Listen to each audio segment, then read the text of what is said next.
Welcome back to Simraj vlogs. మా మణికొండలో మా బీఆర్సీ మా అపార్ట్మెంట్లో జరిగిన ఇన్సిడెంట్ అనమాట. ఇదిగోండి, ఇక్కడి నుంచే స్టార్ట్ అయింది. ఇది మా ఫ్లోరు, మాది ఇల్లు అనమాట. మా ఇంటికి ఎగ్జాక్ట్గా ఆపోజిట్లో మీకు ఇప్పుడు ఇట్లా చూపిస్తున్నా కానీ మంటలు పొగలండి. ఇది వేరే వేరే వాళ్ళ ఇల్లు అనమాట. మా ఇంట్లో అయితే ఇట్లా పొగలు రాలేదు, కానీ వేరే వాళ్ళ ఇంట్లో థర్డ్ ఫ్లోర్ సంథింగ్ ఫిఫ్త్ ఇట్లా పొగలు అవన్నీ వచ్చాయి. నేను బయటకు డోర్ తీసుకుని వచ్చినప్పుడు మాత్రం మంటలు, కానీ నేనైతే రాలేదు. నన్ను మాత్రం ఈరోజు నేను ఇలా సేఫ్గా ఉన్నానంటే దానికి ఒక్కళ్ళే రీజన్ మా పాప. నిజంగా మా పాప నేను చాలా రుణపడి ఉంటా.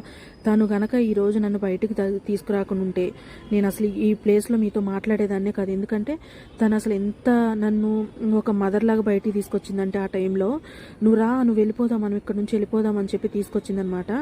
మా బీఆర్సీ వాళ్ళు పాపము 12th ఫ్లోర్ వరకు, ఫస్ట్ ఫ్లోర్ నుంచి 12th ఫ్లోర్ వరకు ఈ ఫైర్ అనేది అసలు ఎట్లా అంటే ఫుల్ ఫైరు, ఫుల్ పొగ. ఆ పొగ కూడా అసలు ఫ్రంట్ ఏముంది, మనకు ఆపోజిట్లో మనుషులు ఎవరు ఉన్నారు, స్టెప్స్ ఎక్కడ ఉన్నాయి అనేది కూడా ఏం కనిపించట్లేదు అనమాట. మొత్తం అంతా పొగతో నిండిపోయింది అపార్ట్మెంట్. అంటే జీ బ్లాక్ మొత్తం పొగ అనమాట. కాకపోతే ఏంటంటే ప్రాణ నష్టం కానీ ఆస్తి నష్టం కానీ జరగలేదు. జస్ట్ ఏంటంటే ఒక కారిడార్లో ఆ ఉండే థింగ్స్కి చెప్పుల స్టాండ్ కానీ మిగతా ఏవైతే ఉన్నాయో అవే డ్యామేజ్ అయినాయి. కాకపోతే ఏంటంటే వెంటనే వచ్చేసింది, టీం అయితే వచ్చేసింది. ఏది ఫైర్ కానీ అంబులెన్స్ కానీ మన పోలీసులు కానీ అందరూ హెల్ప్ చేసేవాళ్ళు, అందరూ మిగతా వాళ్ళు కూడా హార్ట్ఫుల్గా చాలామంది హెల్ప్ చేయడానికి వచ్చారు. అలాగే బీఆర్సీ వాళ్ళందరూ ప్రస్తుతానికైతే సేఫ్గా ఉన్నారు. న్యూస్లో ఏదేదో వస్తుంది ఇంతమందికి గాయాలైనవి, కాదండి. 12 ఫ్లోర్లు ఉన్నది జీ బ్లాక్లో, 12 ఫ్లోర్లు అనమాట.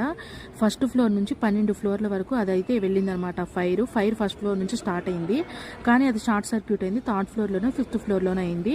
అది కాస్త కిందకి పైకి అప్ డౌన్ అయ్యేసరికి ఫస్ట్ ఫ్లోర్ నుంచి 12th ఫ్లోర్ వరకు ఆ ఇన్సిడెంట్ అయితే జరిగింది. ప్రస్తుతానికి అందరూ బాగానే ఉన్నారు. ఒక 2 మెంబర్స్కే బ్రీతింగ్ ఇష్యూ వచ్చి వాళ్ళని హాస్పిటల్లో జాయిన్ చేశారు. మళ్ళీ వాళ్ళు రిటర్న్ ఇంటికి కూడా సేఫ్గానే వచ్చేసారు. అందరూ బాగానే ఉన్నారు. కాకపోతే అపార్ట్మెంట్ కొంచెం చాలా డ్యామేజ్ అయిందనమాట. అది రికవరీ అవ్వడానికి మ్యాక్సిమం 1 వీక్ అయినా పడుతుంది. కానీ ఈ విషయంలో ఇంత బాధలో నాకు ఒకటైతే మీ అందరితో షేర్ చేసుకోవాలనిపించింది. మన అనేవాళ్ళు మనకి ఇలాంటి సిచ్యువేషన్ జరిగినప్పుడే వాళ్ళ లోపల ఉన్న నిజమైన ప్రేమ, నిజమైన మాట తీరు బయటకు వస్తుందండి. వాళ్ళు ఎటుపోతేలే ఏంట్లే అనుకోకుండా నాకు ఫోన్ చేసి అడిగిన వాళ్ళందరికీ థ్యాంక్ యూ సో మచ్. కొంతమంది ఫేక్ పీపుల్స్ ఉన్నారండి, వాళ్ళని నిజంగా నేను ఇట్లనే అనుకోలేదు, నా అని అనుకున్నా. కానీ నాదని ఇప్పుడు పూసుకోకూడదు. అవతల వాడు కూడా మన వాళ్ళే అనుకోవాలనే విషయం మాత్రం ఇప్పుడే అర్థమైంది. కానీ అట్లా అనుకోవట్లేదు. ఎంతవరకు నాది ఇట్లా ఉండాలనే స్వార్థం పెరిగిపోయింది. ఓకే, ఎన్ని రోజులు అట్లా ఉంటుందో చూద్దాము.